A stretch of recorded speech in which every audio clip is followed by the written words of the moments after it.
distinguished guests, participants, representatives from diplomatic corps, friends from media, ladies and gentlemen, good evening and a very warm welcome to all of you here at NICE. I'm Rubika Pradhan, your host for today's session. We are delighted to have you all attend the 16th Dialogue Series on Defense Partnership in South Asia. NICE, giving a little bit introduction about NICE, Nepal Institute for International Cooperation and Engagement is an independent, apolitical, premium research think tank in Nepal. It was established in 2016 and is working in foreign policy, international relations, and international cooperation.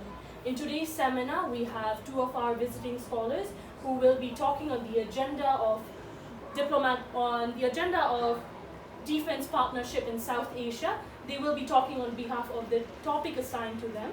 We have Sakshi Rathi. She will be talking on Agnipath paradigm, implications for Nepali Gorkha. We have another visiting scholar. Her name is, she is Anutama Banerjee. She will be talking on strengthening strategic ties, India and US corporations. While I mention about our current visiting scholars, I'd also like to talk about the visiting fellowship that NICE offers. NICE offers visiting fellowship program, which is a residential fellowship program, inviting scholars to work on aspects like international relations, foreign policy, security studies, and issues of development. The duration of visiting fellowship is around 3 to 6 months, where the visiting scholars are expected to contribute on the aspects relevant to international relations and corporations. On today's dialogue, we have our former Major General, Dr. Purna Bahadur Silwal. Introducing to you all, Dr. Purna Bahadur Silwal is a distinguished former officer of the Nepalese Army. Throughout his service, he led numerous critical roles, including military advisor at the Permanent Mission of Nepal to the United Nations in New York from 2008 to 2011. He has also served as UN peacekeeper and military observer in Lebanon and Democratic Republic of Congo. Within Nepal, he served as an ADD camp to the Chief of the Army Staff, an analyst to the National Security Council Secretariat, and held leadership positions such as directing staff and commandment at the Army Command and Staff College. He is also an infantry brigade commander in the Mahakali Zone and division commander in Kathmandu. He holds a PhD degree in strategic studies along with multiple advanced degrees and certifications including MA, MS, MDS, NWC, and PSC. He was an international fellow at the National War College in Washington, D.C. He served as the chairman of the Institute for National Security Studies in Nepal. He is also the author of Nepal's Instability Conundrum. Without any further ado, I would like to officially open today's dialogue session by welcoming our former Major General, Dr. Purna Bahadur Silwal, and two of our visiting fellows, Sakshi Rathi and Anutama Banerjee. Thank you so very much for your kind introduction and introduction of the session. Good afternoon, namaste everyone. I would like to welcome all of you here. We are going to have a very interesting session as already spelled out during introduction. We are going to have two important topics today. One is Agnipath paradigm, which is very much related to Nepal. And we also have some two British colleagues here. They are also very much interrelated with tripartite agreement, and now India is following Agnipath scheme. And another important topic we are going to have is on US-India defense cooperation. This is also going to have deeper implications on global security as well as regional security, particularly as we stand between Nepal and between India and China. Defense cooperation between India and the United States will going to have a very big impact in this region. First of all, what I will do is, I will introduce the first speaker, and she will give her presentations, followed by second speaker and her presentation. We will have a joint question and answer session after two presentations. First of all, we have Sakshi Rathi on my left, who is a visiting fellow at NICE here at NICE. Her research interests include international relations, focusing on geopolitical dynamics involving India, Nepal, and China in South Asia. Currently, she is pursuing a PhD in political science and public administration at Banasthali Vidyapeeth, Rajasthan, India, with her research centered on a study of Indo-Nepal relations with specific reference to Modi regime. I'm sure this particular research is going to be very much will open a lot of insights into Nepal-India relations. Sakshi holds a master's degree and a BA honors in political science. Her research interests span international politics and global politics, particularly emphasizing South Asian politics. She combines her research and teaching with a keen interest in India's evolving role post-PM Modi's tenure and the emerging trends that position India as a pivotal player in regional relations. Sakshi has published numerous commentaries and articles and has participated in national and international conferences. She received the Best Paper Award for her research on a study of human rights of transgender by International Institute of Human Rights Security and Governance, New Delhi. Additionally, Sakshi is actively engaged in advocacy work, contributing to scholarly discourse on South Asian geopolitics and India's strategic engagements in the region. Sakshi, floor is yours. Okay, sir. You have, I don't know the time frame, you can continue. Honorable attaches, distinguished guests, ladies and gentlemen, good afternoon and thank you for all being here. It is an honor to have an immense gathering on a topic of immense importance, that is the Agnipath paradigm, implications for Nepal's Gorkha community and the bilateral relations. This subject is not only crucial from the importance of the bilateral relations India and Nepal is having, but it also touches the very rubric of the Gorkha community, which has historically played a dominant role in the India's defense force. So let us take a moment to have an overview of the Gorkha community. I would like to quote the very first Prime Minister of India, who once stated about Gorkhas that they are, though considered as a small man, but they are very brave and very strong. They are like tigers. Their comparison with tigers symbolizes the finest skills they have ordained within the world's best infantrymen. Hence, they are called as the bravest of the brave, and wielding with their iconic weapon, that is the kukri knife, a curved one, and ordained with rigorous training, which ensures that Gorkha are amongst the best and the most physically fit humans in the world. If I to talk about the origin of the Gorkhas has an identity that originates from the Gorkha kingdom, which is a principality, a small principality in the mid-western region of the Nepal, established by the king Prithvi Narayan Shah in the mid-18th century, who later tried to unify the whole of the Kathmandu Valley and the Nepal, forming the Nepali army as the most constituent one, which later on able to have their influence in British army and in Indian army as well. Thus, it can be said that the title of the Gorkhas is derived from the Gorkha kingdom, and since then they are referred exclusively to Nepali nationals serving in Indian army and the United Kingdom or the other police units. So, having introduced about the Gorkha and their heroism and their skills and the action movie oriented is their skills they are capable of, I would like to through the origin and how they came up to have their influence in the British army. The story began around 1743 with the ascension of Prithvi Narayan Shah, as I already mentioned out.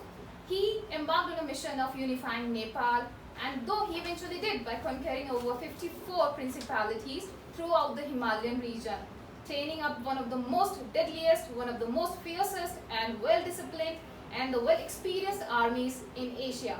However, Gorkhas were not the only people who were rising power in the Indian subcontinent. By the late 18th century, the British conquest of India through its mega corporation drive East India Company was also underway. Later, with the defeat of Nawab of Bengal in 1757 through Battle of Plassey, the Gorkha kingdoms and the East India Company has their corridors attached as they were on each other's border, and further causing their sphere of influence to overlap.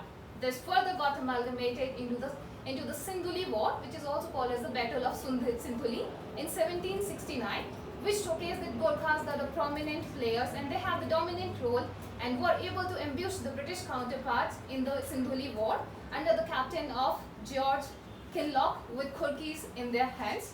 Thus, it could be said that the British Empire, the British forces were astonished by the skills they have proposed in the war, and British India further employed new tactics which they eventually did in the Anglo-Nepal War of 1814, wherein they outnumbered the Gurkhas by using massive army, manpower, the firepower, and they have attacked the Himalaya kingdom from different directions by different generals, thus leading them to suppress the Gurkhas. Despite being heavily outnumbered by the British counterparts, the Gurkhali were able to put in extremely resistance to the British armed force, and further this eventually led soldiers of British to have an understanding and to have a development of respect for their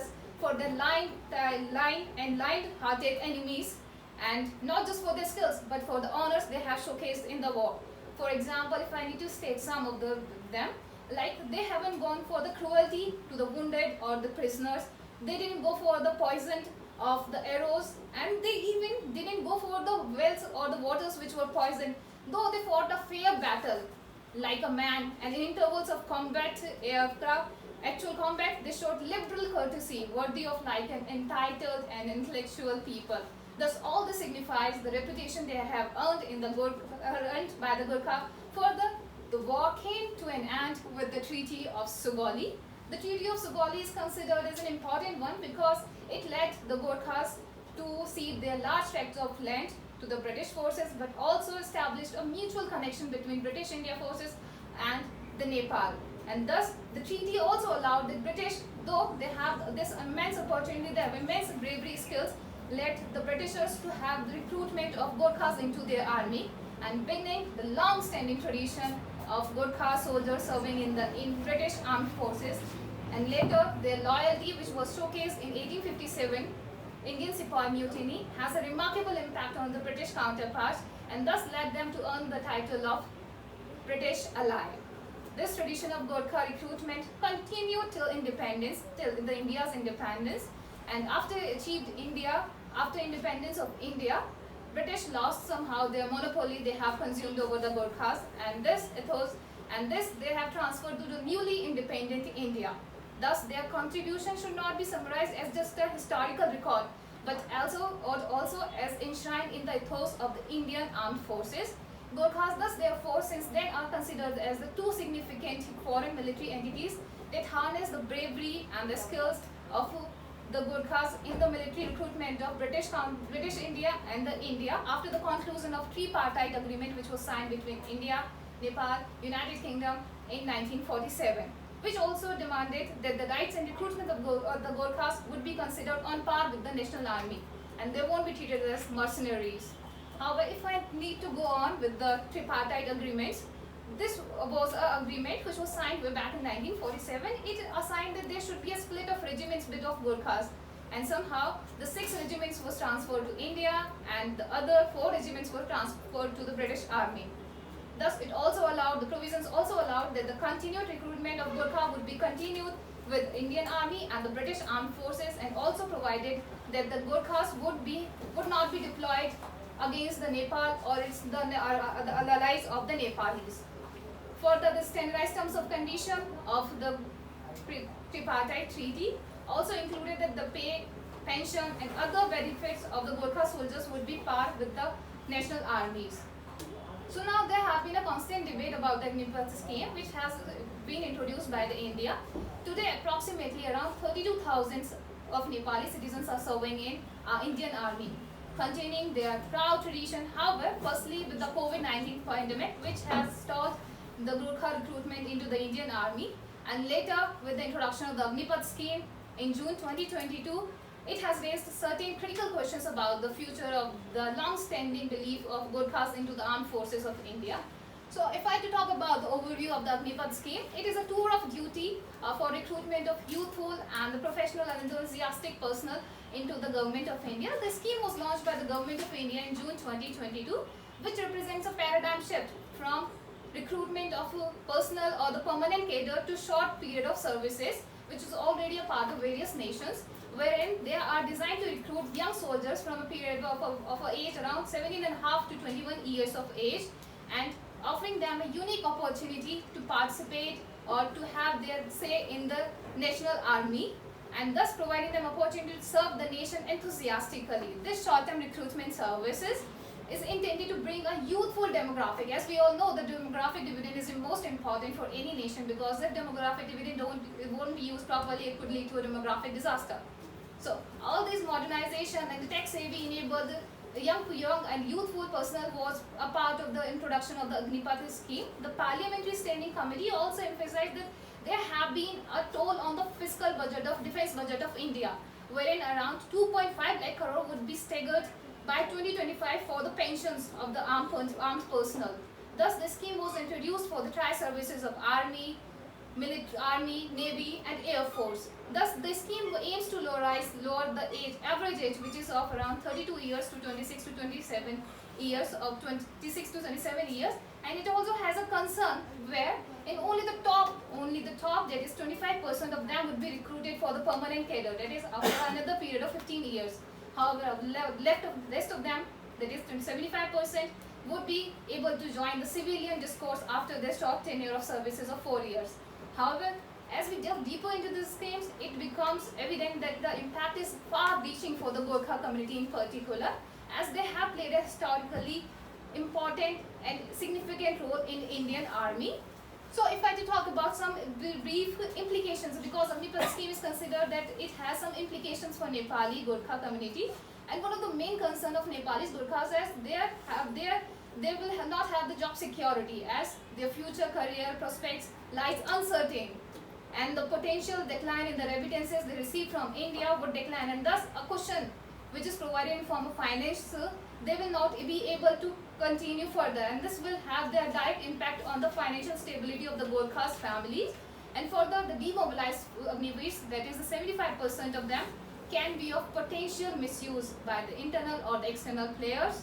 And further, the uncertainty regarding the post-service employment opportunities for the ex-servitors, the concern with respect to the diplomatic relations between India and Nepal, and further, the reduction in the long-term employment opportunities could lead to increased youth for the job unemployment, which in turn could lead to migration, and further could lead to a strain on the exchequer of Nepal and India.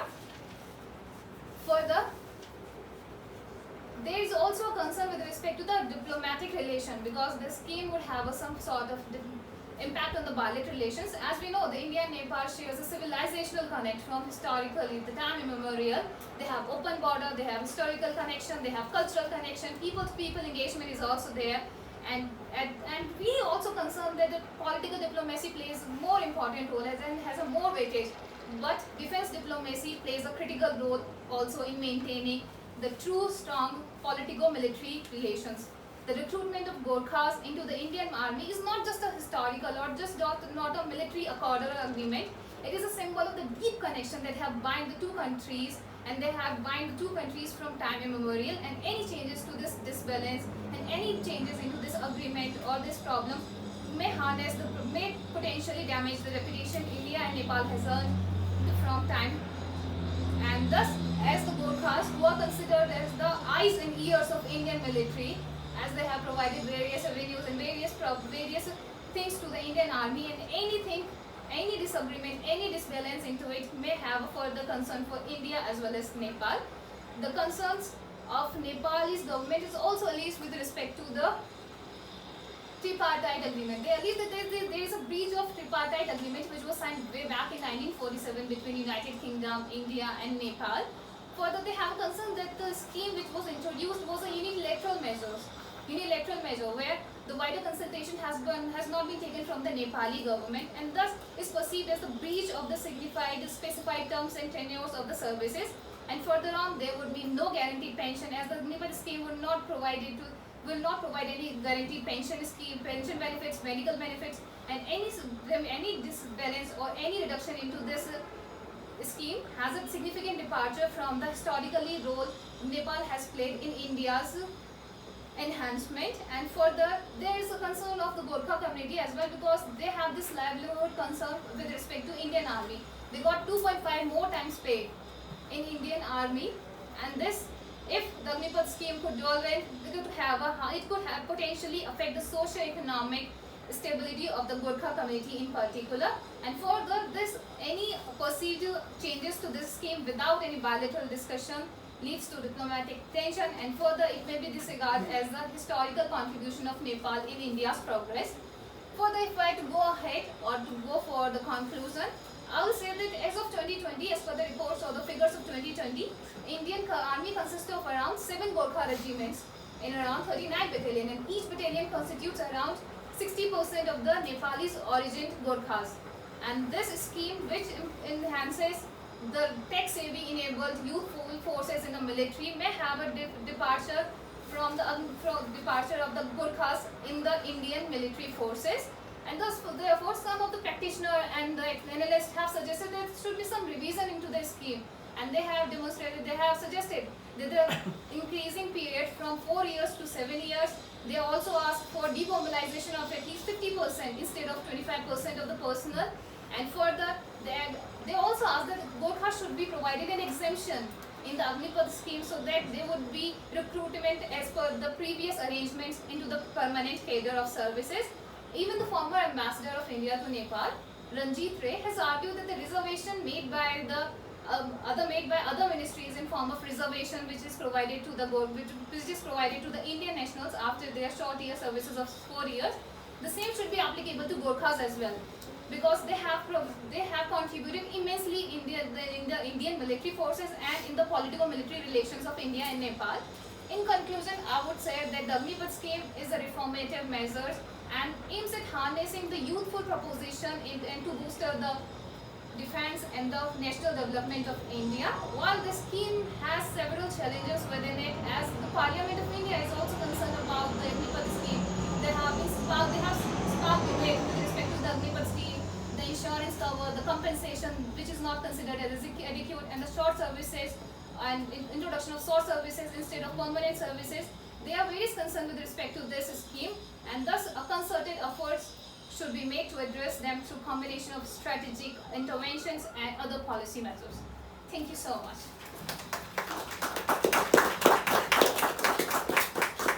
Thank you, Sakshi, very much for your very thought-provoking and very interesting presentations. We have, I think, worked very hard to prepare these presentations. In fact, Agnipath Yojana is a very controversial scheme in India itself. Recently, I heard from Rahul Gandhi, member of the parliament from Indian Congress, that had he been elected as a prime minister, he would have cancelled the scheme in the first day of his prime ministership. So, and he said that this is a BJP scheme, not the army's scheme. So there are a lot of controversies in India, and Nepal has not accepted as of today the Agnipath. So we have to understand this because of the fact that there were this is the first tripartite or first agreement between between independent India and Nepal. This was done before 1950 treaty. So this is the foundation agreement between these two countries. So I think to do away with this agreement, I think we need to have a lot of diplomatic negotiations, which did not take place. Nepal actually insisted that there has to be some kind of diplomatic negotiations because this was done between two parties, and not only two parties, three parties. And Nepal has also requested British government to review the tripartite and do a bilateral agreement, but it has not been heard by the British government as of today. So there are between these three countries, there are different kinds of proposals and ideas, but none of these countries have actually come forward to review and move forward with new agreement which is acceptable to all. With that, now we go to the next presentation, which is on strengthening strategic ties, India-US cooperations.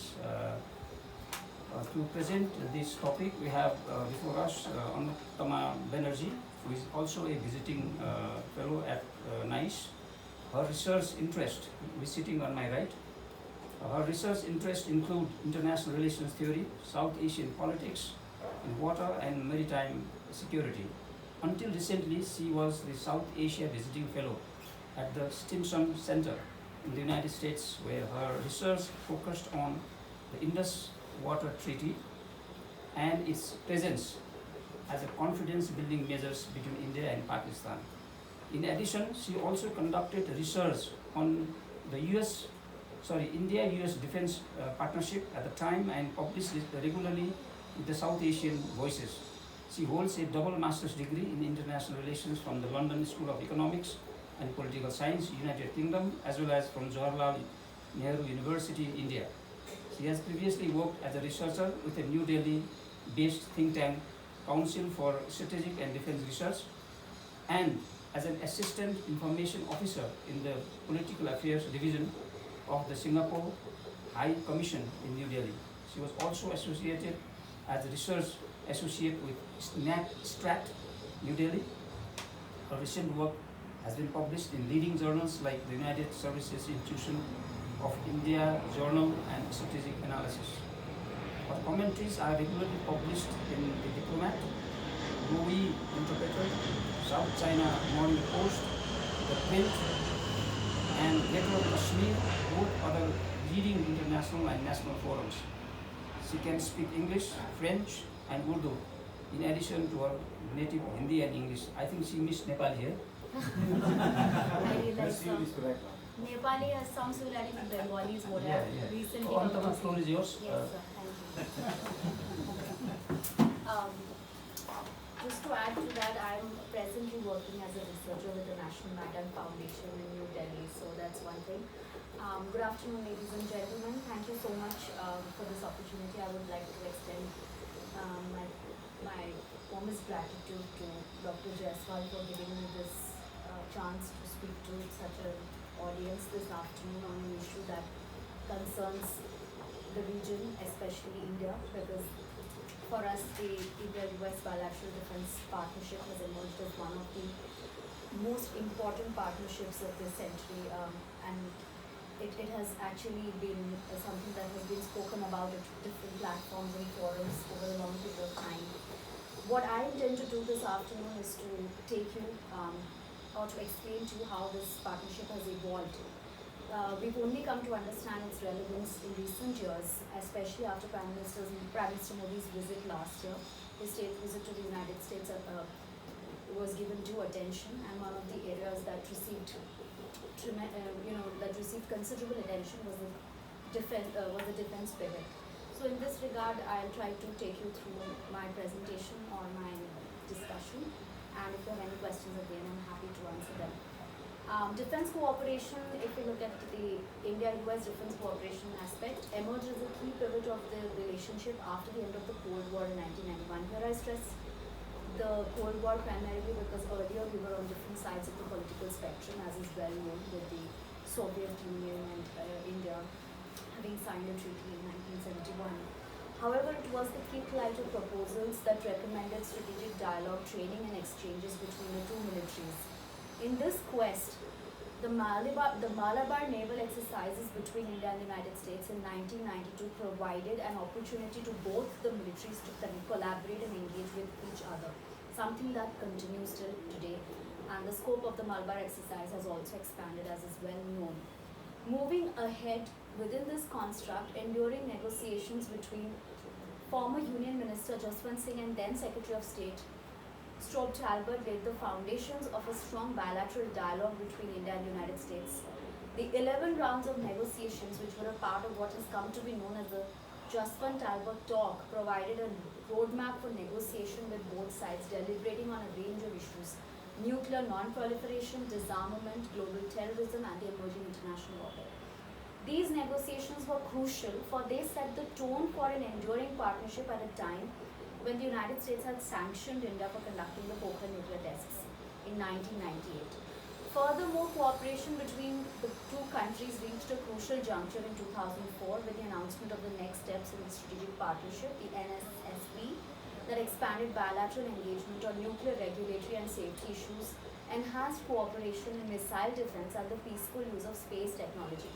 I particularly stress space here because the likelihood of space becoming militarized is also possible, and space cooperation, as I will speak later, is also a very important part of the ICET, or the Initiative on Critical and Emerging Technologies, between the two countries. The signing of the India-US nuclear deal in 2005 and the Nuclear Suppliers Group waiver that was accorded to India at the behest of the United States in 2008 but later withdrawn also emerged as a catalyst in enabling defense cooperation between the two countries. Interestingly here, the Indian Ocean tsunami in 2004 also brought the two countries together, as the United States recognized the formidable role played by India in humanitarian assistance and disaster relief operations during the tsunami, with the Indian Navy being one of the first responders to the crisis. And India was even invited to be part of the tsunami core group. So these different events brought the two countries together, is what I'm trying to say here. As the United States recognized that India had the intention, capability and capacity to provide humanitarian assistance at that point. This is again relevant because the Quadrilateral Security Dialogue, or the Quad, was envisaged as a result of this cooperative mechanism, and since then India's engagement within this group has facilitated greater cooperation between the two countries, especially in the maritime domain, with the renaming of the Pacific Command to the Indo-Pacific Command, leading joint military exercises and greater interoperability becoming part of the larger construct. For instance, as we all know, the Quad navies today comprise India, Australia, United States and Japan, and they regularly exercise together, which is a big development. Within this construct, I have also tried to look at the relationship of the 2010s onwards. Before this, I discussed what was happening before 2010. In the 2010, a major shift happens where defense cooperation actually emerges as the pivot. Earlier, there was a focus on the economic aspects, and economics continues to be our Achilles heel even today, which is something I do confess. But defense partnership actually becomes the foundation of the relationship in the 2010s with the launch of the Defense Trade and Technology Initiative, DTTI. While we may question the success of the DTTI, however, it provided a framework for the defense relationship to take shape and form.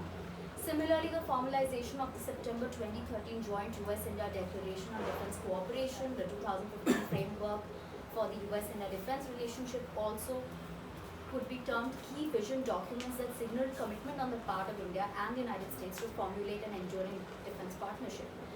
In addition, at that point, mutual recognition on the part of India and the United States that potential containment, or for convenience in management, there's always that terminological confusion, as we may say, of China's imminent rise. How do we want to put it, is something we have to come to terms with. China's imminent rise in South Asia, in addition to ensuring adherence to a rules-based international order, the existence of free, open, inclusive, and now a resilient Indo-Pacific amidst regular reports of Chinese incursions in the disputed South China Sea, also brought the two countries together. In this context, I would like to add that there was growing bipartisan support for ties as well, because I found it striking that that an attempt was made by two US senators of the time, Mark Warner from the Democratic Party and John Corbyn from the Republican Party, to amend US Arms Control Export Act to bring India at par with other US NATO allies like Israel, Australia, New Zealand and South Korea in 2019. This is extremely relevant considering we are heading towards the election season in the United States. This amendment eventually helped India to cement its position as a major defense partner with the United States, a term that was created exclusively for India under the Obama administration in 2016. In addition, the signing of the major defense agreements like the General Security and Military Information Agreement, the GSMOIA, in the early 2000s, followed by the LEMOA, which is the Logistics Exchange Memorandum of Agreement, the COMCASA, which is the Communication Compatibility and Security Agreement, and the BECA, or the Basic Exchange Cooperation Agreement, have also deepened the bilateral security relationship. They have actually emerged as facilitators in enabling this cooperation.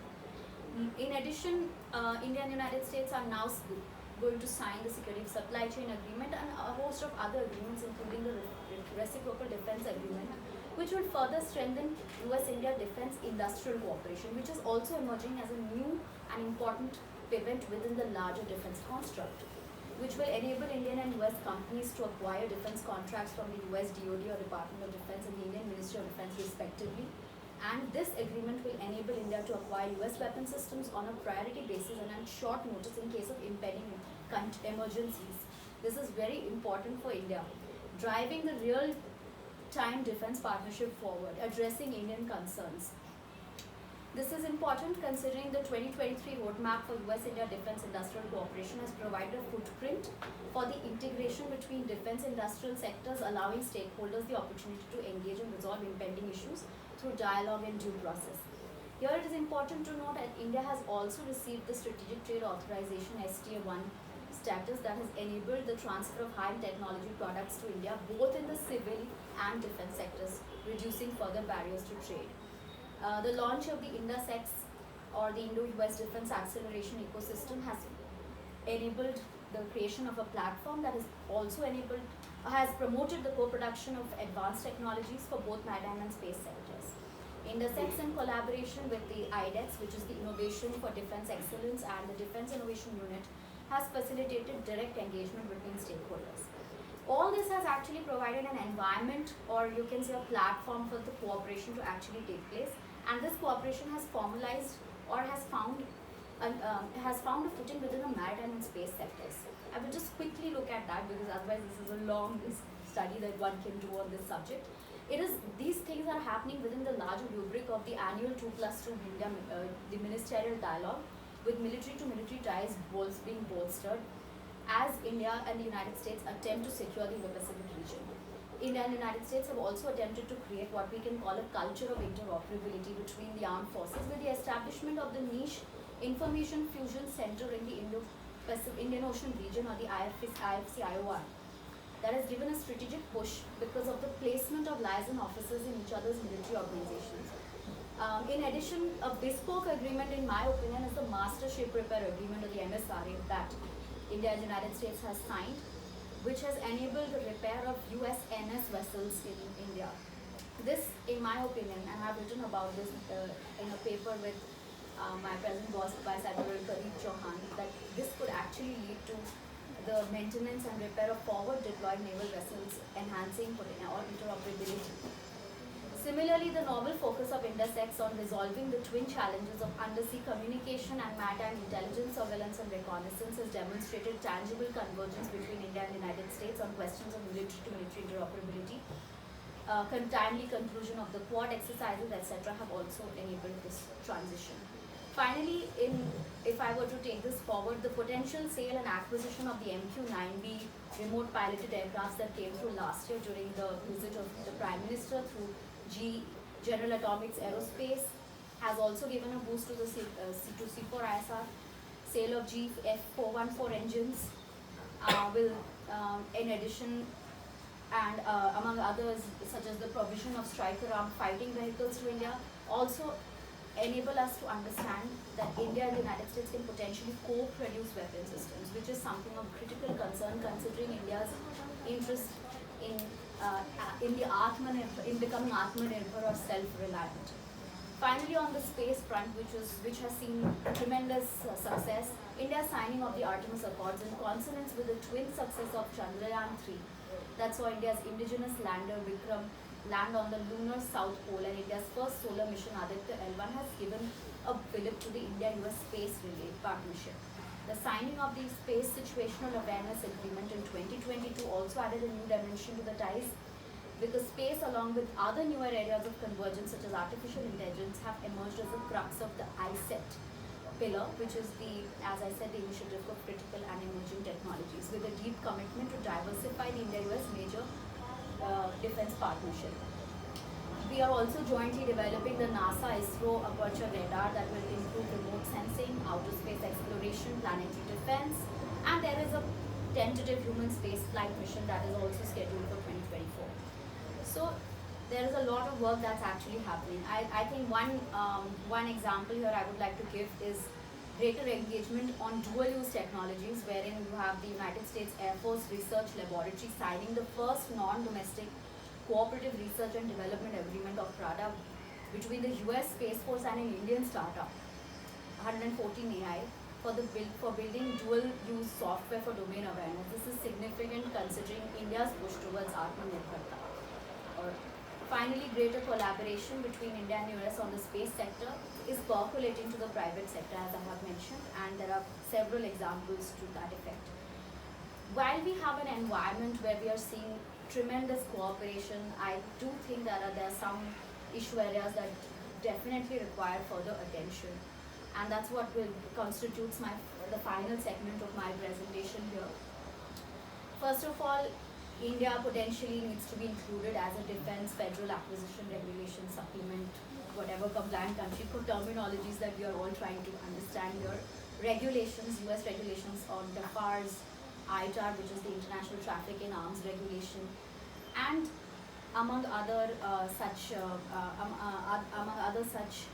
regulatory measures which we need to become a part of. Similarly, there's the CFIUS, which is the Committee on Foreign Investment in the United States, an interagency created to stem threats to the American technological leadership to protect national security. The Indian and US legal experts need to come together to deliberate on the modalities of these agreements. And India can also implement the Industrial Security Annex.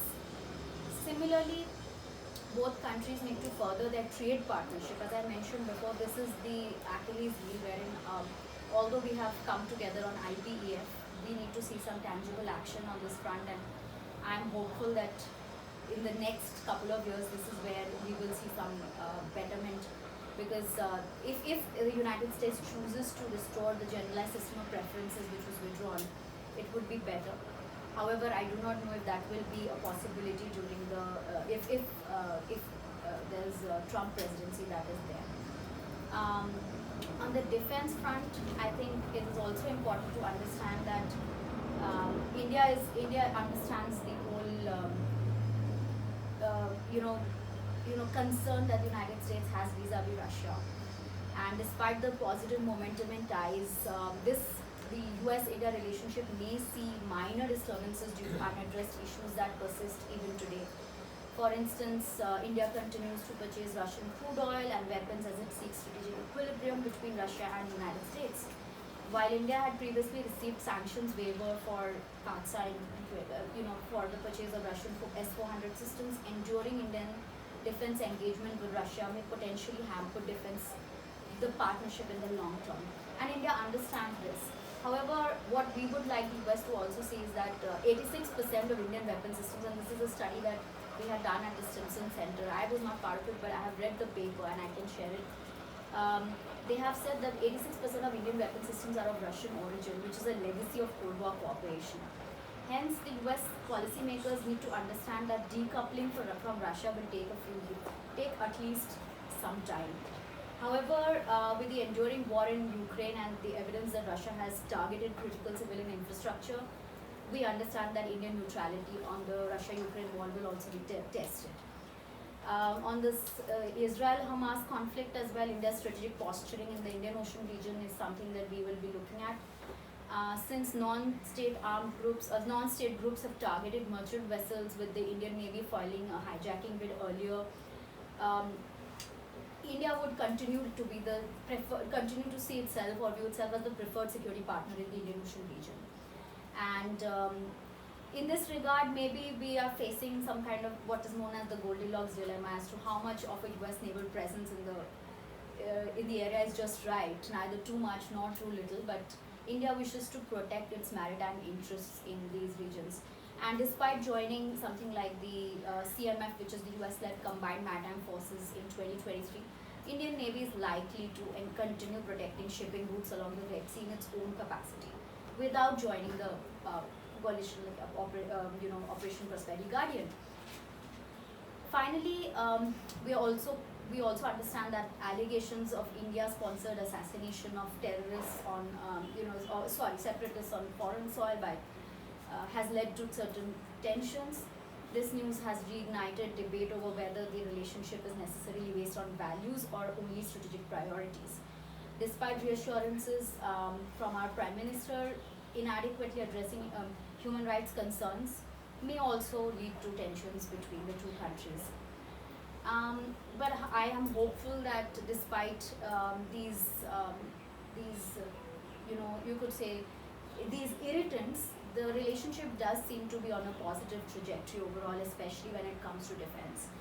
Because the relationship is likely to be deep because there is growing convergence on what could be done. The IPF can provide a platform, or the Indo-Pacific Economic Framework can provide a platform to better trade relations both bilaterally. The United States has emerged as India's largest trading partner in recent years. Defense ties are likely to flourish as